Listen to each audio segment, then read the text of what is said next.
कल अपना जो विषय चल रहा था आत्म तत्व के बारे में, कि आत्म तत्व की जो अनुभूति है वो हमेशा हमें बनी रहती है। मैंने एक बात कही थी कि संसार में जो चेतना शक्ति है, चेतनत्व, ये आत्म तत्व का की उपस्थिति का प्रमाण है और आत्म तत्व के कारण से है ये। तो ये जो चेतनत्व है, जो अपनी फीलिंग है हमें, और वो जो फीलिंग है ना, मतलब जो अनुभूति है हमें, वो अनुभूति शरीर से बिल्कुल भिन्न है। इस शरीर से बिल्कुल भिन्न है, इंद्रियों से बिल्कुल भिन्न है। मतलब कोई व्यक्ति है ना, जो है ना 10 साल आँख से देखे और फिर अंधा हो जाए तो भी उसको ये नहीं लगेगा कि मैं कोई है ना दूसरा हूँ। ऐसा लगेगा मैं वही हूँ, जरा सा भी महसूस नहीं होगा कि मैं वो नहीं हूँ। यदि किसी की कान की शक्ति चली जाए या किसी की और कोई दूसरी इंद्रिय शिथिल हो जाए या कुछ हो जाए, तो इसका मतलब है कि हम जो है ना, मतलब शरीर से पृथक एक हम अनुभूति, इस जड़ से पृथक एक अनुभूति हमारी सतत बनी रहती है, सतत। अब ये जो है ना, ये जो अनुभूति होती है, हम इसको शब्द देते हैं। मैं शब्द देते हैं, आई शब्द देते हैं, है ना, हूँ की बजाय है बोल दें, सत बोल दें, चित्त बोल दें, चेतन बोल दें। ये जो शब्दों की जो है ना, जो संज्ञाएं हम देते हैं, अभी दयाराम जी जुड़े नहीं हैं,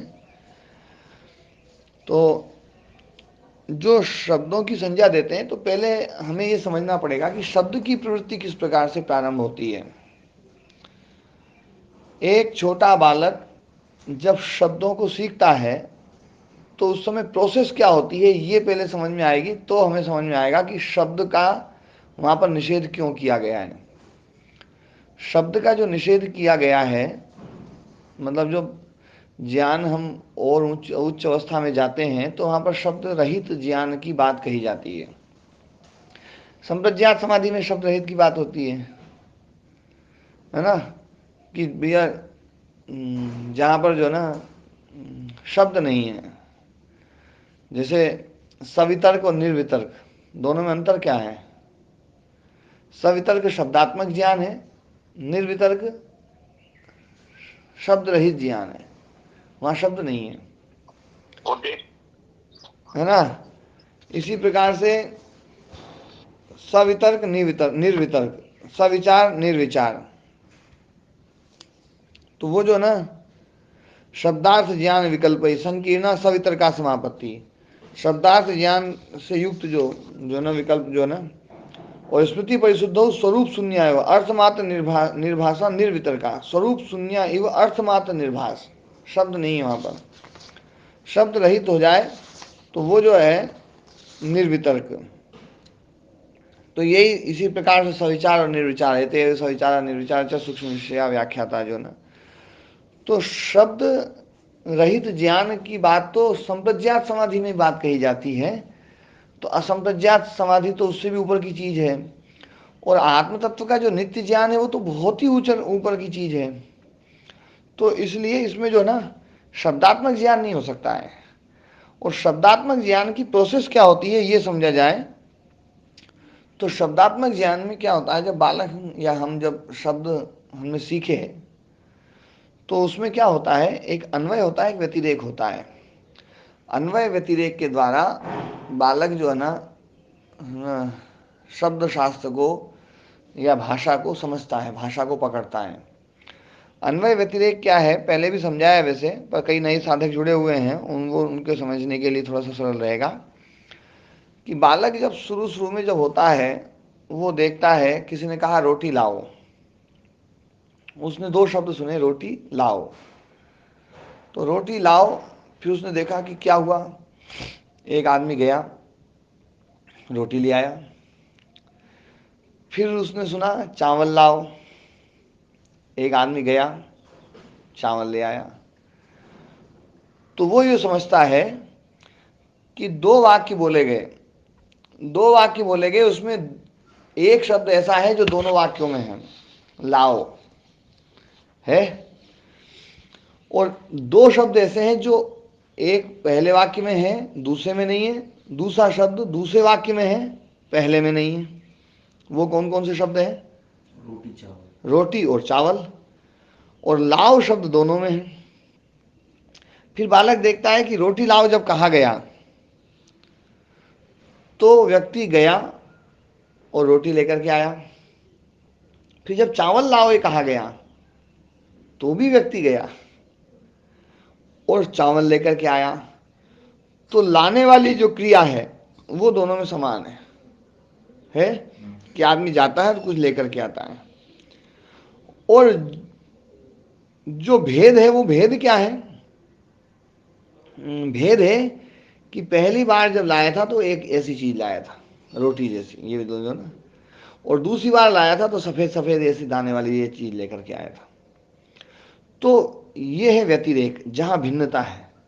भिन्नता जहां जहां है, और वाक्य में भी भिन्नता देखी उसने, रोटी और चावल की भिन्नता देखी, तो इसका मतलब वो समझ जाता है कि जो भिन्नता थी वो इन दोनों शब्दों की है।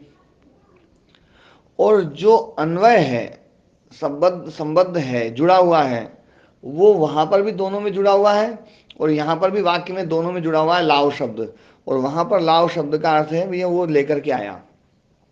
तो ऐसे भाषा में मतलब बालक जो है अन्वय और व्यतिरेक के द्वारा कि कौन सी चीज, कौन सा शब्द हटने पर अर्थ हट रहा है, कौन सा शब्द जुड़ने पर अर्थ जुड़ रहा है, तो वो बार बार बार बार बार बार बार बार देखता है और देख करके और ये निर्णय निश्चय करता है कि इस शब्द का अर्थ ये है, इस शब्द का अर्थ ये है और इस शब्द का अर्थ ये नहीं है ना। अरे भैया उधर कोई बीड़ी पी रहा है, एक बार देखना उधर दूर, वहां पर जो है ना उधर वो, उनको मना करके आओ।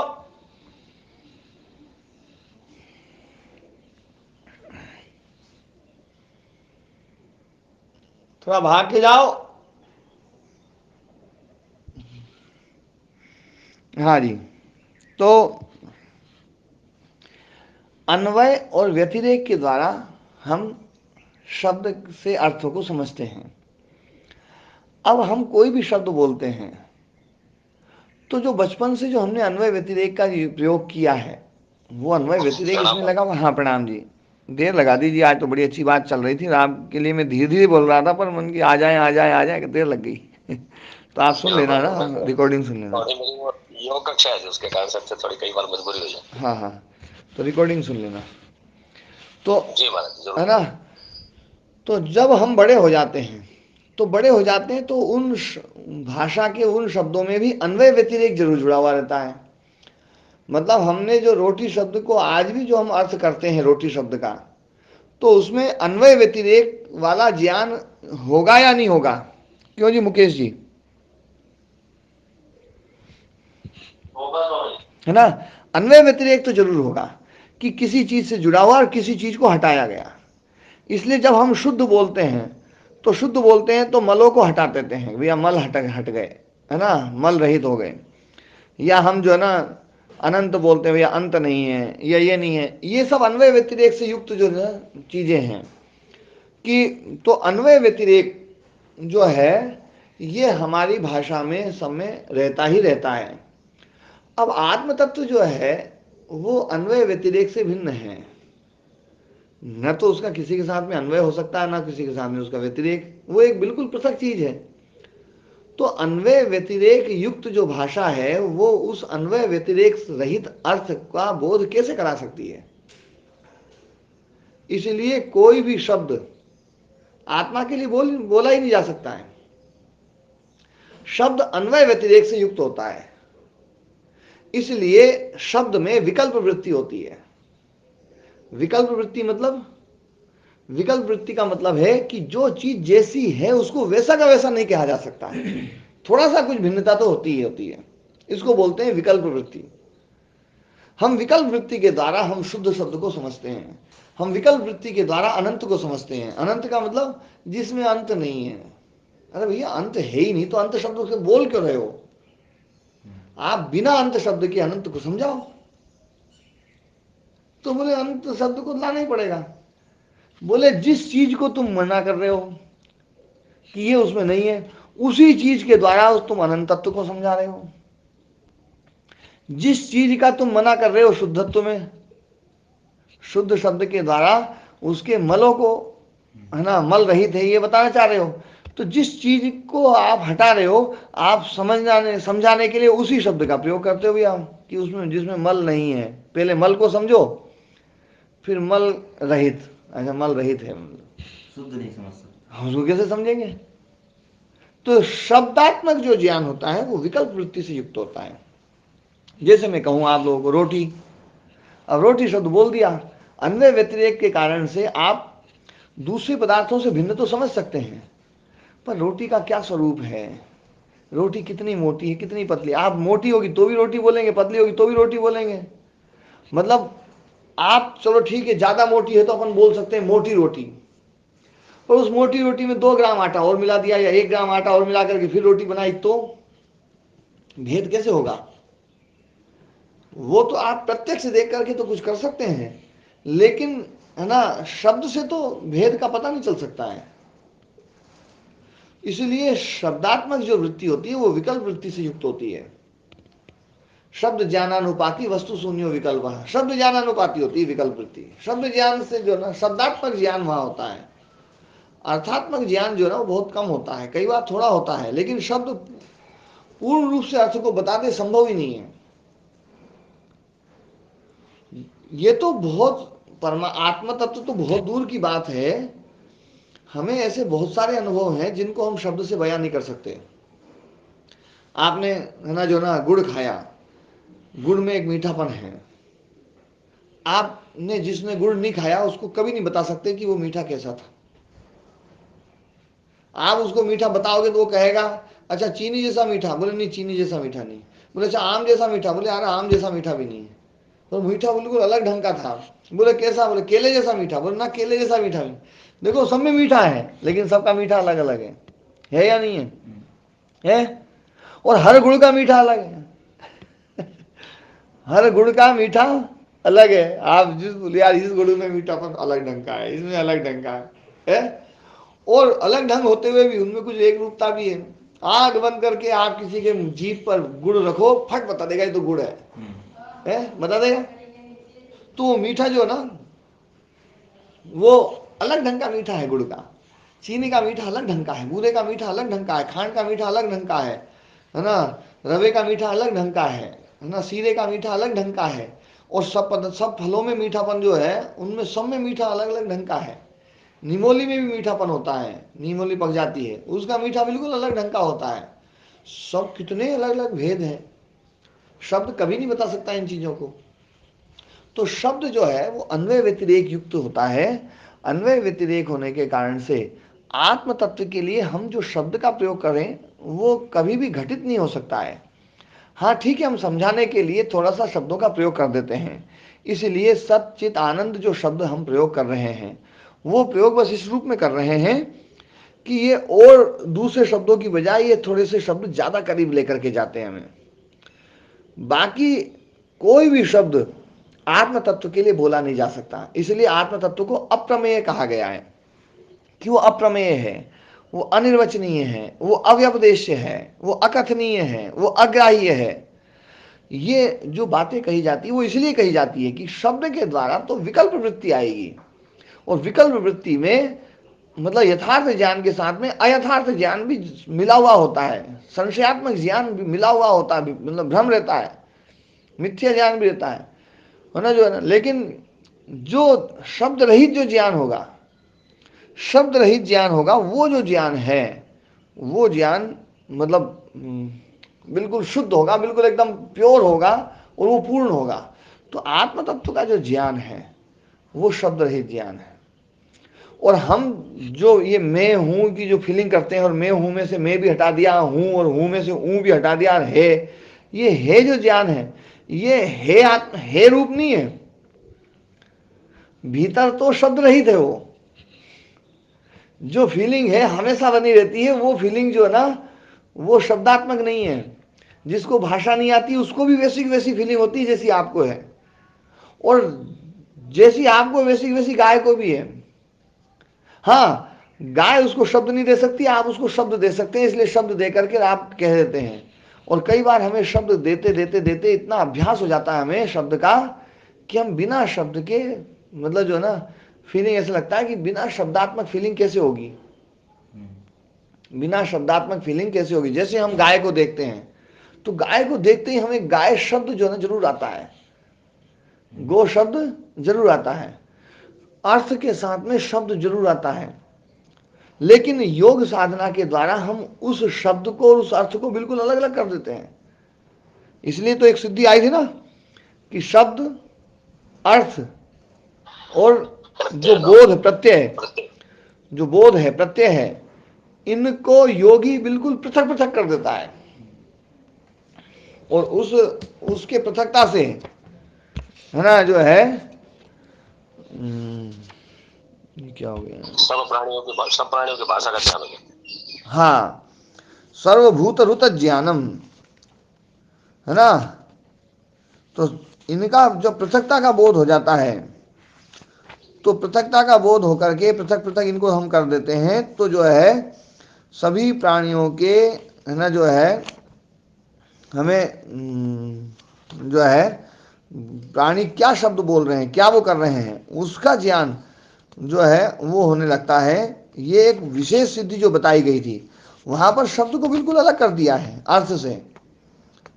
यदि शब्द और अर्थ एक ही चीज होता तो वहां पर जो है ना उसको अलग अलग करने की जरूरत ही क्या थी। योगी जो है उनको अलग अलग क्यों करेगा। तो इसलिए जो है ना जो है, ये सूत्र संख्या कौन सी है, 17 नंबर हमारा। 17 नंबर जो है ना 317 जी। शब्दार्थ प्रत्यानाम अध्यासात संकर तत्प्रविभाग, है ना जो है ना, उनका अध्यारोपण एक दूसरे के ऊपर होने के कारण से उसमें सांकर्य है। और तत्प्रविभाग, उसमें जो विभाग प्रविभाग करके उसमें संयम किया जाए तो सर्वभूत रुत ज्ञानम, सभी प्राणियों के शब्द का ज्ञान हो जाता है। तो ये जो बात जो है ना, शब्द अलग है, अर्थ अलग है। शब्द से अर्थ का पूरा बोध नहीं हो सकता है, अर्थ बिल्कुल अलग चीज है। और जो प्रत्यक्ष के द्वारा जो हमें जो ज्ञान होता है, वो ज्ञान तो शब्द के द्वारा बोला ही नहीं जा सकता है। इसलिए है ना जो है, हमें जो फीलिंग होती है कि मैं हूं या ये हूं, जो है ना, ये तो हम केवल बोलते हैं। एक फीलिंग हमारी सतत बनी रहती है, उस फीलिंग को मैं शब्द के रूप में ये कहूं कि हमारे अस्तित्व का बोध, हमारे अस्तित्व का बोध हमेशा बना रहता है। ये जो अस्तित्व का बोध है, इसमें कुछ नहीं चाहिए, है ना। ये अस्तित्व का बोध जो है ना, उसमें ऐसा नहीं कि आपको हाथ चाहिए, हाथ नहीं हो तो भी रहेगा वो। आपको पैर चाहिए, पैर ना हो तो भी रहेगा। आपको आंख चाहिए, आंख ना हो तो भी रहेगा। और मैं ये कहता हूं कि शरीर ना हो तो भी वो बोध जो ना, वो खत्म ही नहीं हो सकता। वो बोध कभी खत्म नहीं हो सकता है।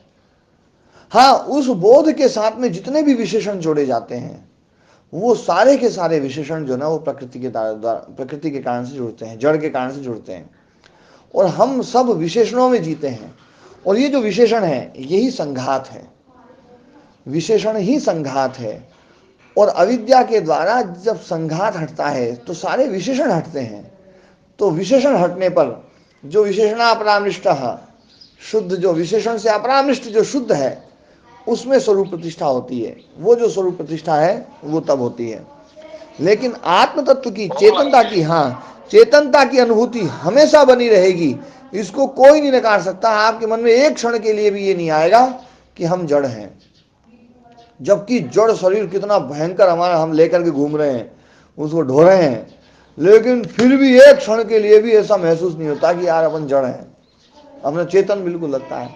कभी जड़ता का अनुभव होता है?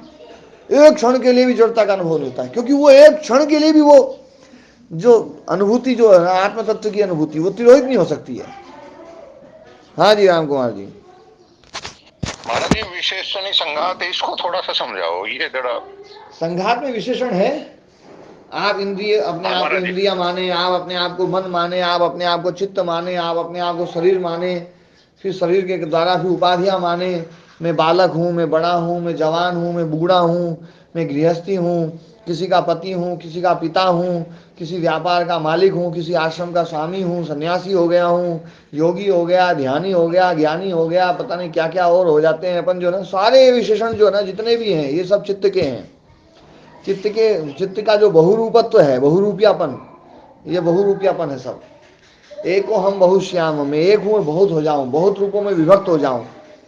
ये जो विभक्त होना ना, यही इसी के लिए प्रपंच शब्द का प्रयोग होता है। प्रपंच शब्द मैंने बताया था, प्रपंच मतलब विस्तार, पची विस्तारे धातु है, उससे प्रपंच शब्द बनता है। ये सारा जो ना, ये सारा संसार जो ना उस चित्त का विस्तार है, इसलिए सारा जो ना ये प्रपंच है।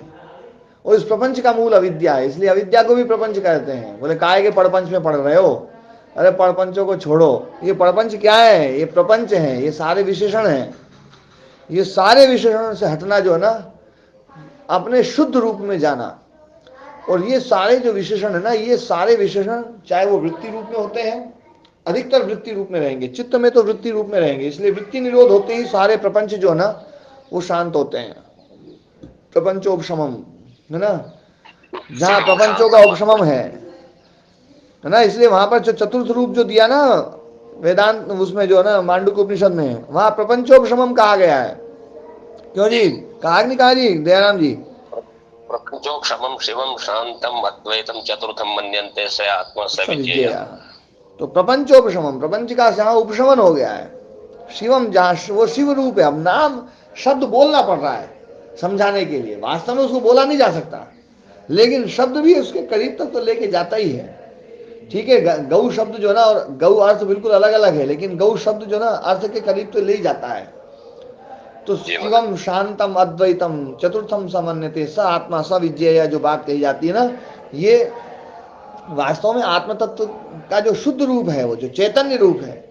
और चेतनता जो है ना इस संसार में उसी तत्व से आई हुई है। जहां जहां चेतनता दिखेगी आपको, उस आत्म तत्व की ये चेतनता, उस आत्म तत्व की जो चेतनता है ना, जो उस वो केवल एक वो चेतन तत्व है, बाकी सब जड़ तत्व है। और जड़ तत्व में एक विशेषता है कि जड़ तत्व उस चेतना से चेतना लेकर के बिल्कुल चेतन जैसा हो जाता है। हमारा चित्त जो है ना, हमारा चित्त कितना चेतन हो रहा है? हो रहा है कि नहीं हो रहा? जबकि इस चित्त में रजस और तमस और सत्व जो ना बिल्कुल भयंकर निकृष्ट रूप वाले भी हैं, लेकिन रिफ्लेक्शन कहते हैं ना जी आप? हाँ, रिफ्लेक्शन। तो एक ऐसा सत्व जो प्रकृष्ट सत्व है, जिसमें कोई मतलब कोई रजस और तमस का मतलब लेश मात्र भी वो नहीं है, ऐसा प्रकृष्ट सत्व, वो प्रकृष्ट सत्व जो है ना, उसमें जब चेतना का जब रिफ्लेक्शन होगा, तो उसमें जो चेतना का रिफ्लेक्शन वो बिल्कुल शुद्ध चेतन जैसा ही दिखेगा वो। इसलिए उसको जड़ कहना जो है ना, मतलब कई बार आप लोग उलझते हैं आपस में कि वो जड़ जो है ना, लेकिन उसको जड़ भी कहे ना तो बुद्धि जो है थोड़ी भ्रमित हो जाती है इधर वाली। यदि जो व्यक्ति जड़ के सही स्वरूप को समझ जाए, उसको आप जड़ कहोगे ना तो वो समझ जाएगा भाई हाँ कोई दिक्कत नहीं है। लेकिन जिसकी बुद्धि भ्रमित है, जिसको जड़ का ही स्वरूप का नहीं पता है, उसको आप यदि कह दोगे ना कि वो शुद्ध प्रकृष्ट सत्य जो ना वो जड़ है, तो लड़ने के लिए तैयार हो जाएगा। इसलिए ऐसे लोगों के लिए बोलना ही नहीं चाहिए। हमारे एक दो साधक हैं जो इस चीज को समझ तो गए, लेकिन वो समझाने के लिए बोलते हैं, वो समझ में तो आता नहीं, उल्टा और गड़बड़ हो जाता है मामला। तो इसलिए जो, हाँ जी, मैं जो ये बात बोल रहा हूँ कि वो जो प्रकृष्ट सत्व है, मैं पूरी बात हो जान दूँ मैं तो जी, है ना, जो प्रकृष्ट सत्व है, वो जो प्रकृष्ट सत्व है वो सत्वात्मक है, बिल्कुल वो बिल्कुल सत्व है। और वो इस संसार का, इस ब्रह्मांड का अधिनायक होने के कारण से, क्योंकि वो इस सारे जड़ जगत का स्वामी है, तो इस जड़ जगत का स्वामी होने के कारण से उसमें प्रकृष्ट सत्वता है। इस संसार का सबसे श्रेष्ठ पदार्थ सत्व है, और सत्व में भी जो सबसे प्रकृष्ट हो, जिसमें जो ना ज्ञान की पराकाष्ठा हो, ज्ञान की अंतिम अवस्था, जिसमें और कोई ज्ञान जुड़ न सके, क्योंकि ज्ञान सत्व का ही धर्म है। और ऐसा ज्ञान जो निरतिशय ज्ञान, ऐसी व्यापकता जो निरतिशय व्यापकता, जहां कोई और दूसरी जगह उसको ले जाने की जगह ही नहीं बची हुई है कि आप यहाँ भी चलो यार, प्रकृष्ट सत्व को यहाँ भी ले चलो, वो वहां जा नहीं सकता है ना, जो है ना, जो वहां पहले से ही मौजूद है वो। और उसमें जो रिफ्लेक्शन हो रहा है वो रिफ्लेक्शन हो रहा है, तो उसमें जड़ का कोई भी स्वरूप नहीं आएगा। होगा रिफ्लेक्शन जड़ में ही, आत्मा का रिफ्लेक्शन जड़ में ही होगा। दीपक का रिफ्लेक्शन किस में होगा? प्रकाश का रिफ्लेक्शन अप्रकाशित वस्तुओं में होता है। प्रकाश का रिफ्लेक्शन किस में होता है? अप्रकाशित वस्तुओं में। जो पहले से प्रकाशित है उसको तो कोई दूसरी वस्तु प्रकाशित कर ही नहीं सकती। कैसे करेगी? अग्नि में सूर्य का प्रकाशित है ना, जो ना सूर्य का प्रतिबिंब कैसे दिखाई देगा?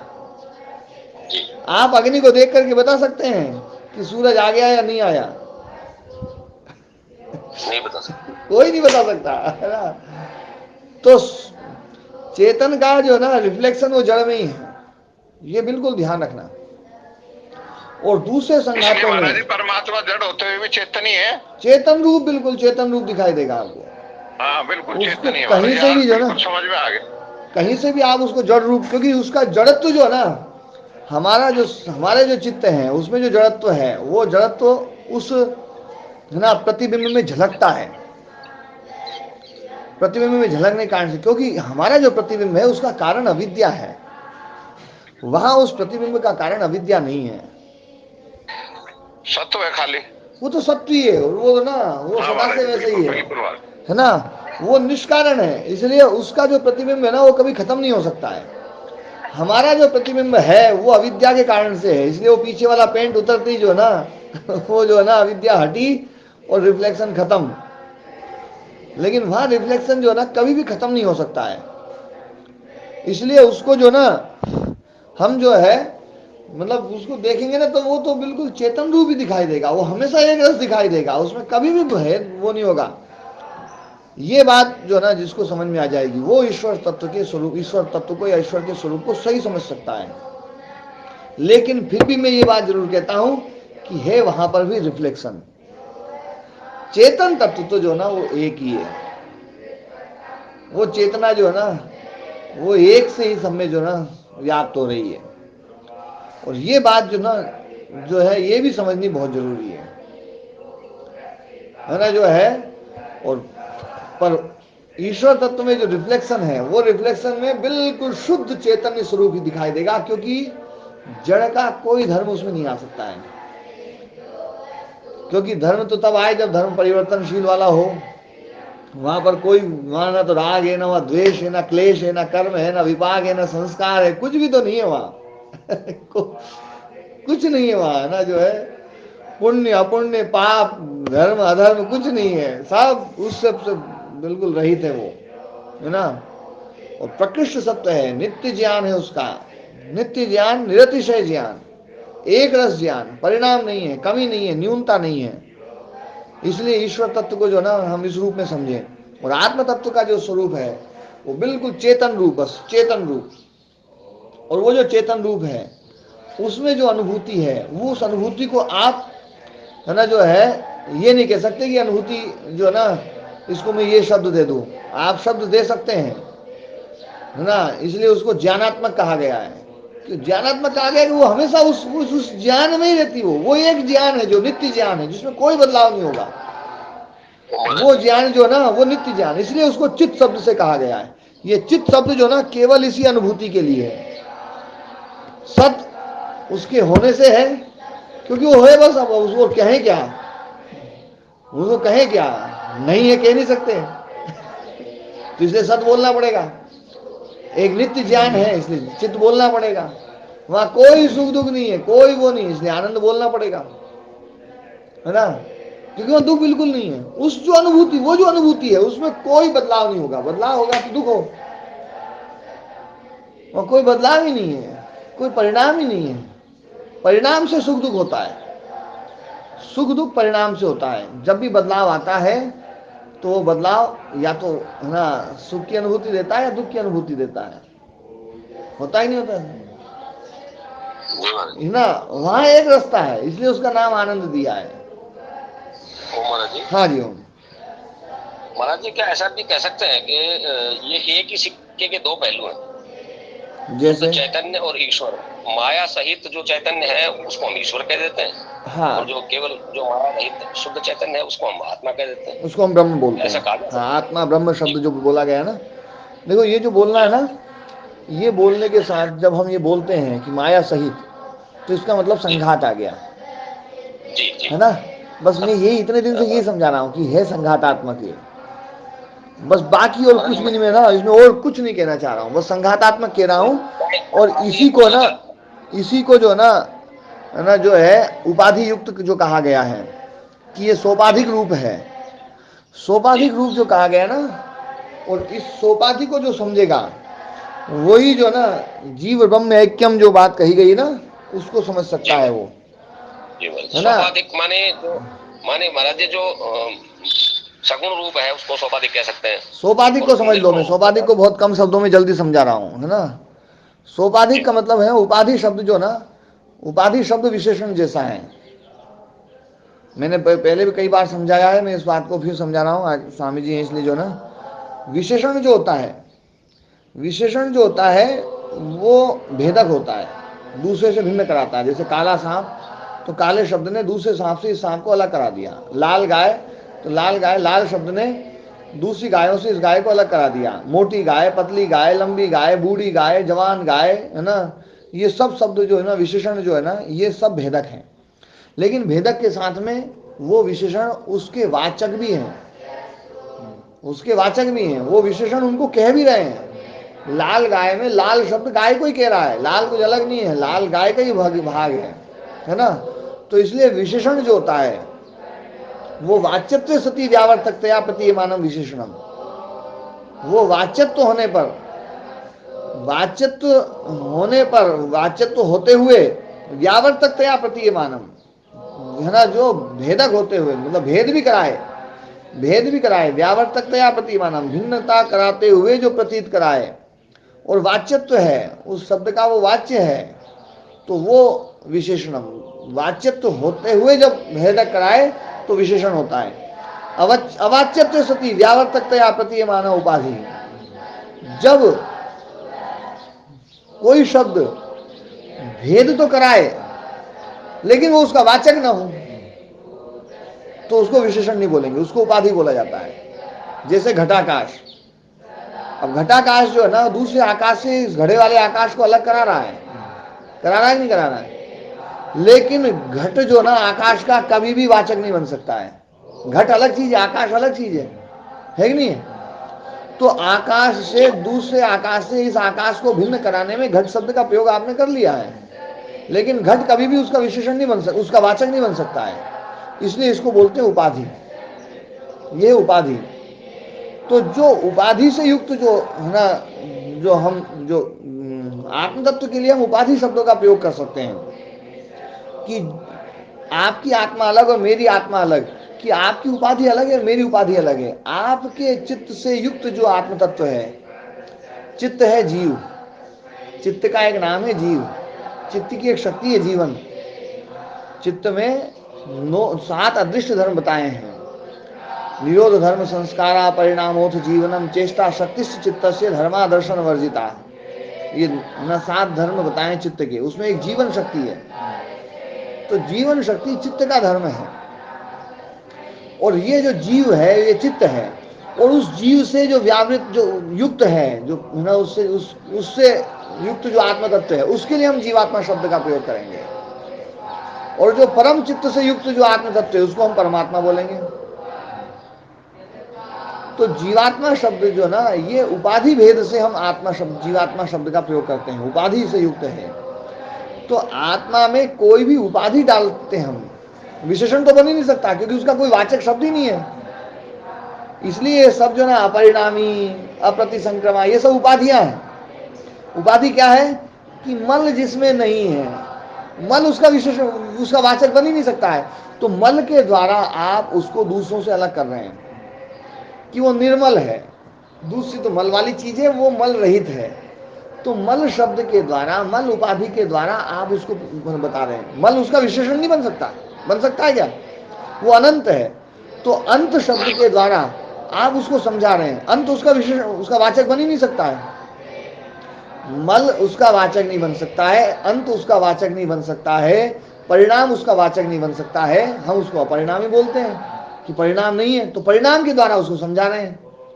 तो परिणाम उपाधि के द्वारा समझाया जा रहा है। तो इसलिए आत्मा के लिए सोपाधिक शब्दों का प्रयोग होता है, विशेषण शब्दों का प्रयोग हो ही नहीं सकता है, क्योंकि उसका वाचक हो ही नहीं सकता कोई। इसलिए आत्मा के लिए विशेषणापरामृष्ट शब्द आता है, लेकिन सोपाधिक शब्दों का प्रयोग आता है कि भैया उसको उपाधि से हम समझ सकते हैं, उपाधि से समझ सकते हैं, विशेषण तो हो ही नहीं सकता, उसका विशेषण है ही नहीं कोई, क्योंकि उसका कोई वाचक नहीं है। जी महाराज। और उपाधि को तोड़ दो, सारी उपाधियां तोड़ दो, बस वो जो बचेगा ना वो आत्म तत्व है। इसलिए जो नेति नेति ना ये सब ये उपाधियां हैं, वो ये भी नहीं है, वो ये भी नहीं है, वो ये भी नहीं है, वो ये भी नहीं है, वो ये भी नहीं है, तो क्या है? बोले भैया सब कुछ जो नहीं है ना बचा वो है। तो उपाधियों से समझाया जा रहा है आत्म तत्व को। ये बात जो है ना आत्म तत्व के बारे में, इसलिए शब्द की सीमा वहां खत्म है। शब्द उसको नहीं समझा सकता, शब्द उसका वाचक बन ही नहीं सकता है, कोई भी शब्द उसका वाचक नहीं बन सकता है। सच्चिदानंद भी जो बताया जा रहा है वो भी केवल एक सीमा तक जाकर के बताता है, लेकिन सच्चिदानंद उसका वाचक बन ही नहीं सकता है। यदि वाचक बन जाए तो आत्मा में प्रमेयत्व आ जाएगा, आत्मा में व्यवदेशी धर्म आ जाएगा, है ना? आत्मा में निर्वचनीय धर्म आ जाएगा, कथनीय धर्म आ जाएगा। वो अकथनीय है, वो अग्राह्य है, वो अव्यपदेश्य है, वो अनिर्वचनीय है, वो अप्रमेय है। तो ये सब बातें जो है ना आत्मा के स्वरूप को हम बिल्कुल एकदम स्पष्ट रूप से ये ना, और वो जो आत्मा है उसमें ना तो कोई जन्य ज्ञान है, ना उसमें कोई क्रिया है, ना कोई उसमें स्थिति है, ना उसमें कोई गति निवृत्ति, क्योंकि वो त्रिगुणातीत है। ये सारी चीजें त्रिगुण की हैं। लेकिन ये बात जरूर समझने की है कि वो चेतना के रहने पर ही आपका चित्त जो है ना वो उसमें जन्य ज्ञान उत्पन्न हो रहा है, उसमें जो है क्रिया हो रही है, प्रयत्न हो रहा है, चेष्टा हो रही है, इच्छा हो रही है, राग हो रहा है, द्वेष हो रहा है, और उसके कारण से उसमें जो है ना संस्कार आ रहे हैं, चित्त में राग द्वेष आदि सब आ रहा है। तो इसलिए इन सब चीजों, ये सब चीजें उसका लिंग है।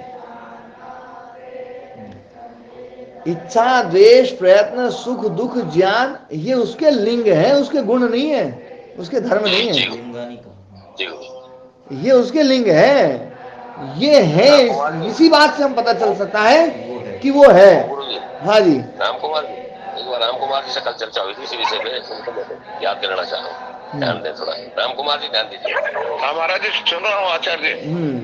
तो जो है ना ये सुन, आत्म तत्व के कारण से, आत्म तत्व की उपस्थिति मात्र से चित्त में जन्य ज्ञान पैदा होता है, चित्त में इच्छा होती है ना, चित्त में जो है क्रिया होती है, चेष्टा होती है, प्रयत्न जो होता है ना। प्रयत्न इसलिए क्योंकि है ना जो ना चित्त का धर्म है रजोगुण, इसलिए प्रयत्न हो रहा है, लेकिन आत्मा की उपस्थिति में होगा, नहीं तो हो ही नहीं सकता है। आत्मा की उपस्थिति के कारण से सत्व जो ना काम करता है वो ज्ञान पैदा करता है, आत्मा की उपस्थिति के कारण से तमस जो ना वो राग द्वेष पैदा करता है, संस्कार पैदा करता है, अविद्या सब कुछ जो ना उसको घनीभूत करता है। तो जो इच्छा द्वेष प्रयत्न सुख दुख ज्ञान, ये जो 6 चीजें बताई है, ये 6 चीजें यदि दिखाई दे रही है संसार में तो समझ लेना कि आत्मा है, पर ये आत्मा में नहीं है, आत्मा में नहीं है, इनके गुण है। पर ये है, ये है।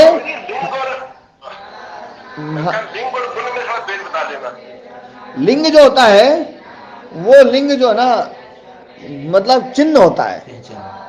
खेत से पक्षी उड़े, पक्षियों का एक टोला खेत में गया और खेत से एकदम से उड़ के भागा, तो उड़ के भागा तो अपन ने यहाँ से बैठे बैठे अपन पता कर सकते हैं यार ये हो सकता है या तो वहां पर कोई पुतला खड़ा है, क्योंकि पुतले के कारण से पक्षी भागते हैं। तो पक्षियों के भागने के उस चिन्ह से हमने पुतले का बोध कर लिया। अब ये पक्षी भाग रहे हैं, ये पुतले का धर्म है क्या? ना पक्षी डर रहे हैं, उस पुतले को देख करके बालक चिल्ला रहा है, उस पुतले को देख के बालक हंस रहा है, उस पुतले को देख के बालक रो रहा है, उस पुतले को देख के बालक जो है ना खुश हो रहा है, ये सारे क्या पुतले के धर्म है? नहीं। आपको पुतला नहीं दिखाई दे रहा तो भी आप समझ जाएंगे यार कोई ना कोई चीज है, यही लिंग है, इसको कहा जाता है लिंग, है ना। तो लिंग जो है ना, लिंग एक होता है चिन्ह, ये धर्म नहीं है। इसलिए न्याय दर्शनकार ने बहुत बारीकी से जो है ना इस बात को वहां पर लिंग शब्द का प्रयोग किया कि ये आत्मा के होने में लिंग है, लेकिन उसको आत्मा का धर्म मान करके हमने उसका अर्थ का अनर्थ कर दिया। हाँ महाराज जी, हम तो उसको धर्म ही मानते आए थे अब तक, इसलिए गड़बड़ हो रही थी, है ना। और उसको धर्म मान करके, और न्याय दर्शनकार महर्षि गौतम ऋषि का उपहास भी किया जाता है। ये कहा जाता है गौतम तो बिल्कुल गौतम है, गो मतलब बैल, है ना। जैसे आजकल लोग बोलते हैं ना, किसी को बेवकूफ बोलते तो गधा बोलते हैं, प्राचीन काल में किसी को बेवकूफ बोलना होता था तो बैल बोला जाता था, है ना। और बैल में भी जो बैल तर और बैल तम, जो मतलब जो उसमें भी बिल्कुल एकदम सुपरलेटिव डिग्री में है। मतलब जो मूर्खता में भी वो सबसे ऊपर वाले आसन पे बैठा हुआ है, उसको बोलेंगे गौतम।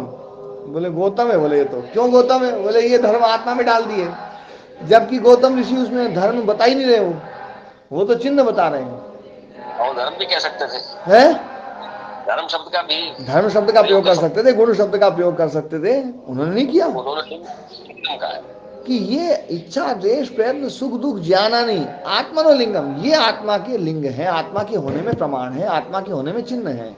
आत्मा है इससे पता चल जाएगा आपको।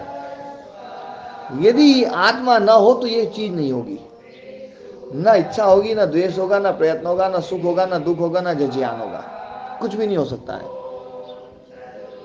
लेकिन आत्मा के धर्म नहीं है ये धर्म चित्त के हैं, क्योंकि ये सारे सत्य रजस तमस हैं।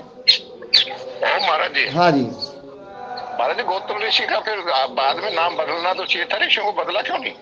नहीं, गौतम ऋषि का नाम बहुत अच्छा नाम है गौतम, लेकिन उसकी व्याख्या अलग ढंग की कर दी ना, फिर लोगों ने गलत अर्थ में व्याख्या कर दी। नहीं तो गौतम का अर्थ वैसे तो सीधा होता है गऊ, है ना, जो सर्वगुण संपन्न होता है उसको गऊ बोलते हैं। बोले मेरी बहू तो बिल्कुल गऊ है, गऊ है मतलब सर्वगुण संपन्न है। महाराज जी, कुछ लोग ऐसी व्याख्या भी करते हैं कि जिसका तम चला गया। हाँ, तम जिसका गो एंड गोन हो गया है। गमन धातु से कुछ ऐसा शब्द बढ़ाते हैं। हाँ, तो जो ना, पर गौतम ऋषि वास्तव में बड़े अद्भुत ऋषि हुए। न्याय दर्शन बड़ा अद्भुत दर्शन है। न्याय दर्शन पढ़ेंगे ना आप लोग तो कहोगे यार वास्तव में क्या गजब का दर्शन है। बिना श्रुति का सहारा लिए, मतलब सब प्रमाण को लगभग एक तरफ कर दिया और केवल तर्क से ही सब कुछ समझा दिया। वैसे श्रुति का प्रमाण तो कोई भी दर्शन नहीं ले रहा है। आप ये देखो ना, इस दर्शन ने कहा लिया है, अब तक एक भी श्रुति आई है क्या? थोड़ी बहुत पूरी बात समझा करके कहीं एक आध बार बोल दिया है वो, है ना, जो ना कि ना केन विजानियात है।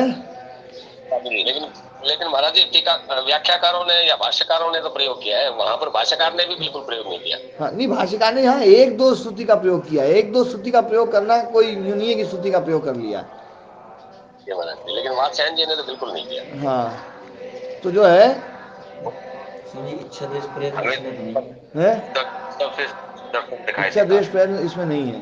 तो आत्मा नहीं है। नहीं, आत्मा के होने में लिंग है, इसमें आत्मा है या नहीं है ये बात नहीं है। यदि आपको इच्छा द्वेष प्रयत्न सुख दुख संसार में दिखाई दे रहा है ना, तो इसका मतलब है कि आत्मा है, बस इतनी बात है। चित्त नहीं है यहाँ चित्त नहीं है, इसलिए हाँ, लेकिन वास्तव में यहाँ पर भी है चित्त। ये क्या है, ये इस रूप में बना है, किस रूप में, किस लिए बना है? कर्म के द्वारा बना है। और कर्म कहाँ है? कर्मेंद्रियों में, और कर्मेंद्रिया चित्त का ही विस्तार है। तो कर्मेंद्रियों का कर्म ही इस रूप में परिणत हुआ है, कर्म इस रूप में परिणत हुआ है, ये कार्य रूप है। ये क्या है? क्रिया इस रूप में परिणित हो गई है। तो वास्तव में देखा जाए तो ये क्रिया का विस्तार है, ये प्रयत्न का विस्तार है। क्रिया मतलब प्रयत्न, उस प्रयत्न का ही विस्तार है। इसका मतलब ये प्रयत्न ही है वास्तव में। आप इस संसार में कहीं भी देख लो, कोई भी चीज है ना, ये सूरज भी उग रहा है ना, तो हम सबके कर्म के कारण से उग रहा है वो, तो हमारा कर्म ही वो उस रूप में परिणित हो रहा है। तो वास्तव में सारा संसार क्या है? कर्म है, क्रिया है, या ज्ञान है, या स्थिति है। ज्ञान, कर्म और स्थिति के अलावा आपको कोई चीज नहीं मिलेगी। ज्ञान जे रूप में हो सकता है, कर्म क्रिया की बजाय कार्य रूप में हो सकता है, स्थिति स्थिर रूप में हो सकती है, बस इतना ही अंतर है। इसलिए व्यवसाय और व्यवसाय रूपात्मक इस जगत को कहा गया है। दो रूप कहे हैं, व्यवसाय रूप और व्यवसाय रूप। व्यवसाय रूप हमारे शरीर में दिखेगा, व्यवसाय रूप बाहर दिखाई देगा, पर ये उस व्यवसाय का ही विस्तार है बस। इसलिए इस दर्शनकार ने 23 तत्व के अलावा बाकी किसी तत्व को स्वीकार नहीं किया है। बस यही है, बस भूतेन्द्रियात्मकम जगत, बस जगत भूतेन्द्रियात्मक ही है। हाँ जी जी तत्व समझा दिया, आत्मा पूरी तरह समझा दी। एक बार प्रकृष्ट सत्व एक बार फिर बता दे दो। प्रकृष्ट सत्व के बारे में चर्चा है जो ना करी चर्चा 50 मिनट ना, 10 मिनट बचे। प्रकृष्ट सत्व जो है ना, हम ईश्वर के स्वरूप को क्या मानते हैं? हम ईश्वर के स्वरूप को मानते हैं तत्र निरतिशयम सर्वज्ञ बीजम। ये ईश्वर का स्वरूप है। देखो, क्लेश कर्म विपाक आशय अपरामृष्टा पुरुष विशेषा ईश्वर। क्लेश कर्म विपाक आशय से रहित है वो। तो क्लेश कर्म विपाक आशय से रहित है तो है क्या? तत्र निरतिशयम सर्वज्ञ बीजम। उसमें निरतिशयता है, ज्ञान की निरतिशयता, वो सर्वज्ञ है ना। मतलब वो निरतिशयता, उसमें सर्वज्ञता का बीज जो है ना, वो निरतिशयता है ना। सातिशय होते होते एक जगह ज्ञान की एक अवस्था ऐसी आएगी जिस अवस्था में, जिसमें ज्ञान कुछ और जरूरत नहीं है, ज्ञान बिल्कुल अंतिम पराकाष्ठा में, मतलब ज्ञान की वो जो ना, उसमें अब कोई ज्ञान जुड़ नहीं सकता, ऐसा ज्ञान। तो ये जो ज्ञान है, ये ज्ञान धर्म किसका है? रजस का, तमस का, सत्व का? सत्व का। क्यों जी नरेश जी,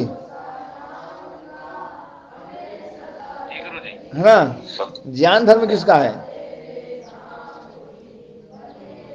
चित्त का। हाँ, चित्त का तो है, पर चित्त में कौन सा? चित्त तो ना सप्तात्मक भी है ना, चित्त ना रजसात्मक भी है, तमसात्मक भी है। तो है ना, जो है ना त्रिगुण है ना, ये तो त्रिगुण से अलग तो चौथा गुण तो है ही नहीं कोई। तो जो 3 गुण हैं उसमें ज्ञान किसका धर्म है? सत्व का, रजस का, तमस का? सत्व का। और रजस का क्या है? क्रिया। और तमस का? स्थिति। स्थिति मतलब ये संस्कार रूप, राग द्वेष, है ना, कर्माशय। तो ईश्वर में हमने कर्म भी हटा दिया, क्लेश भी हटा दिया, है ना, क्लेश कर्म विपाक आशय। तो रजस और तमस को बिल्कुल खत्म कर दिया। ये क्लेश कर्म विपाक आशय सब रजस तमस के रूप हैं। तो बचा सत्व। तो बोले सत्व में भी निरतिशयता। निरतिशयता है कि ज्ञान ऐसा कि ऐसा ज्ञान कि जिसमें कुछ और जोड़ने की जरूरत नहीं है, ऐसा ज्ञान, है ना, मतलब जिसका मतलब अनंत ज्ञान। तो इसलिए अनंत ज्ञान, तो सत्व ज्ञान धर्म सत्व का है। और सत्व ऐसा जो जिसमें कुछ जोड़ा नहीं जाए। तो बाकी सत्व में तो जुड़ता जाता है, जन्य ज्ञान है। और वहां पर वो ज्ञान ऐसा है जिसमें कुछ जुड़ेगा नहीं, अपरिणामी ज्ञान है। तो इसलिए उसको प्रकृष्ट सत्व माना गया है कि वो प्रकृष्ट सत्व है। इस संसार का जो सबसे श्रेष्ठतम तत्व है वो प्रकृष्ट सत्व है। और वो प्रकृष्ट सत्व ही इस पूरे संसार का नियंता है, उसकी उपस्थिति से। क्योंकि चित्त जो ना, चित्त में भी सत्व प्रधान है, इसलिए चित्त जो है ना नियंता है, नियंत्रण करने वाला है। लेकिन वो जड़ है ना, भले जड़ हो लेकिन उसका वो नियंता है। तो नियंता होने के कारण से चित्त को जब हम सत्व बोलते हैं, पर ये नियंता केवल कुछ शरीर का कुछ है ना, कुछ हिस्से का ही है, वो पूरे संसार का नियंता है, पूरे ब्रह्मांड का, उस अनंत ब्रह्मांड का नियंता है। इसलिए उसको प्रकृष्ट सत्व बोला गया है। वो प्रकृष्ट सत्व ज्ञानात्मक है, और उसमें जो चेतना उतरी हुई है, वो आत्म तत्व की जो चेतना, वो आत्म तत्व की चेतना में जो रिफ्लेक्शन भले ही है, लेकिन रिफ्लेक्शन होने पर भी उसमें उस जड़ का कोई भी धर्म नहीं घटित होता है।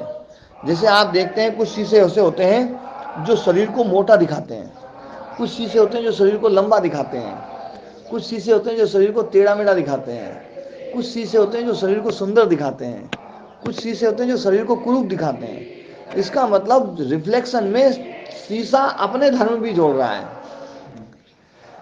अपने धर्म भी जोड़ रहा है। रिफ्लेक्शन में जो रूप है वो वैसा का वैसा नहीं दिखा रहा है, अपने धर्म जोड़ रहा है। जहां भी सूर्य का रिफ्लेक्शन है, जहां भी सूर्य का रिफ्लेक्शन है, वो रिफ्लेक्शन में जो रिफ्लेक्शन जिससे हो रहा है, जिस वस्तु से, उसका धर्म आता है कि नहीं आता है? आता है महाराज जी, उसी को दिखाते हैं वो। क्यों जी नरेश जी? लेकिन एक बात, मैं नरेश जी से पहले पूछ रहा हूँ एक बार थोड़ा सा, उसके बाद नरेश जी, जी गुरु जी, आप क्योंकि आप विज्ञान से जुड़े हुए हो, इसलिए मैं आपसे पूछ रहा हूँ पहले, फिर मुनि जी का प्रश्न भी लेंगे, है ना, कि सूर्य का जहां भी रिफ्लेक्शन है, वहां जो है, क्या रिफ्लेक्शन के कारण से सूर्य की किरणों का कोई धर्म बदलता है या नहीं बदलता है?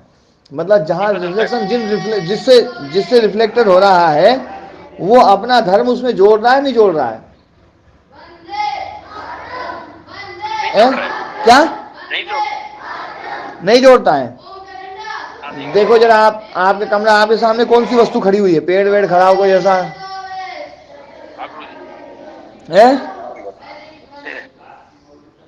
गेहूं की टंकी है ना, काय की टंकी?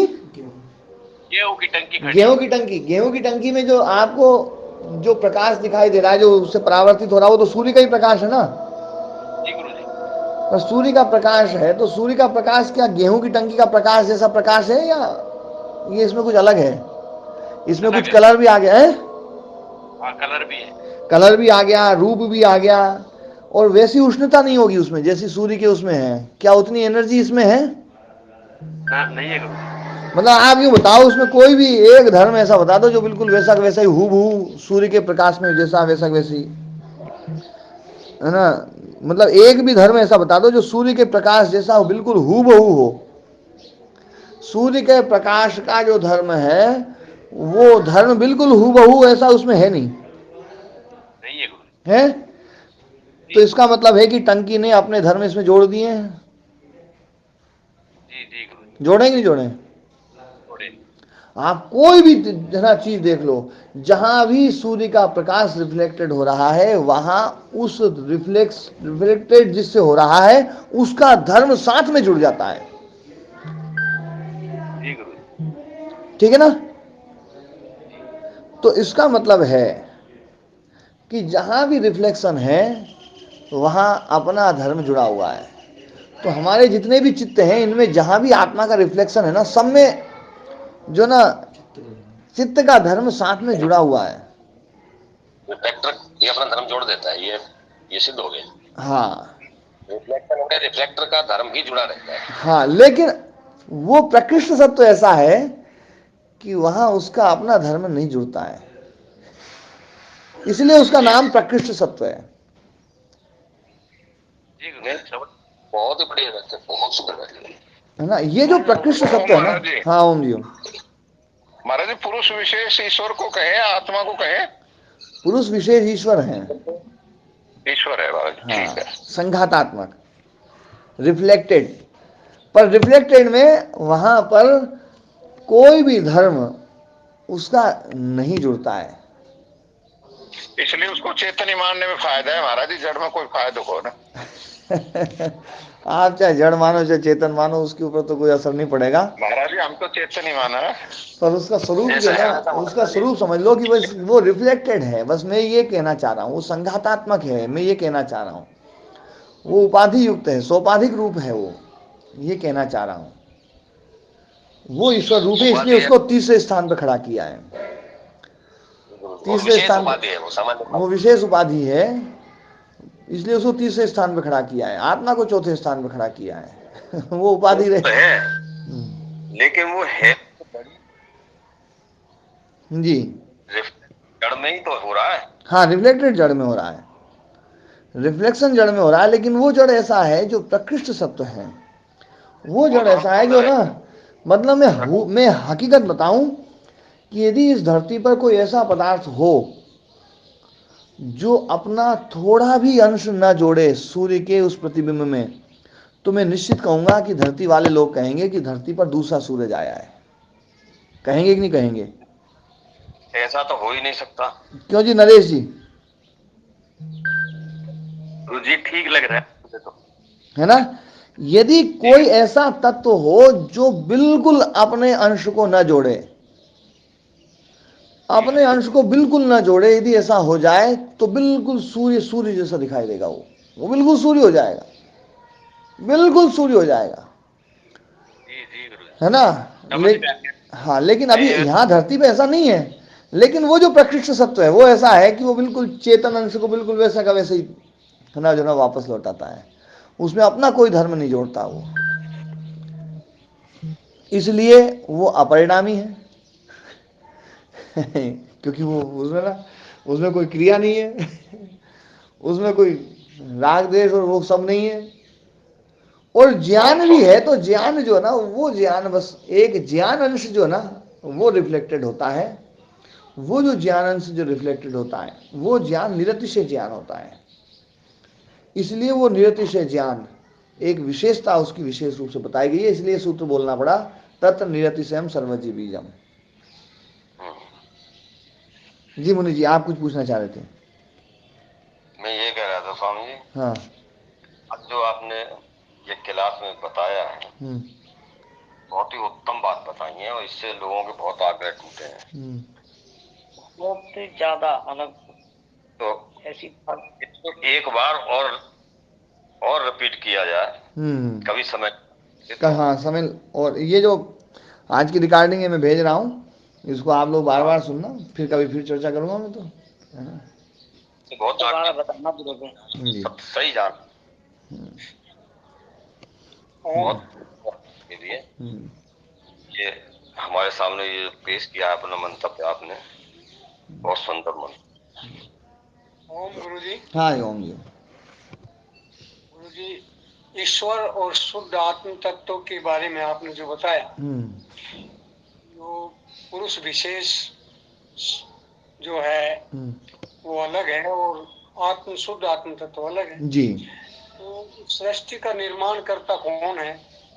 दूसरा, दो उपनिषद हैं, उसमें मुझे पता नहीं, दो सुपर्णा वाला जो मंत्र है वो कौन से में है? और एक श्वेताश्वर उपनिषद है, उसमें भी बताया।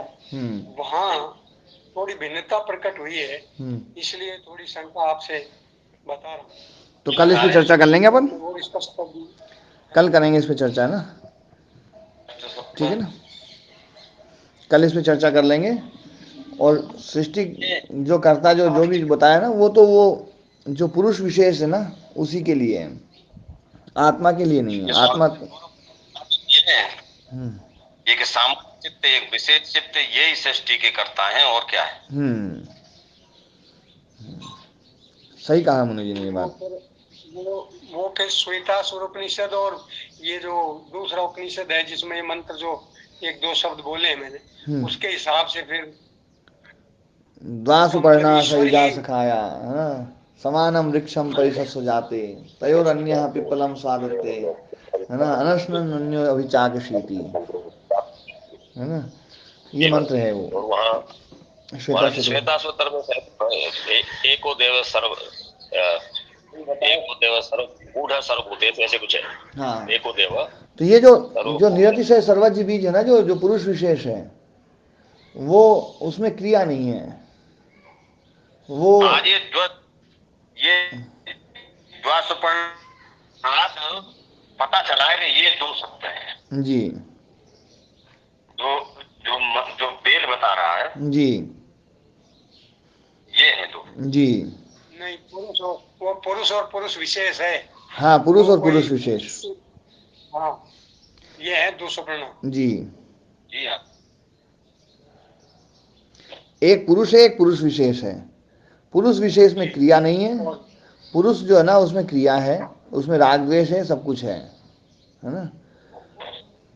ठीक है ना, आज पाठ को ही विराम देते हैं। ओम।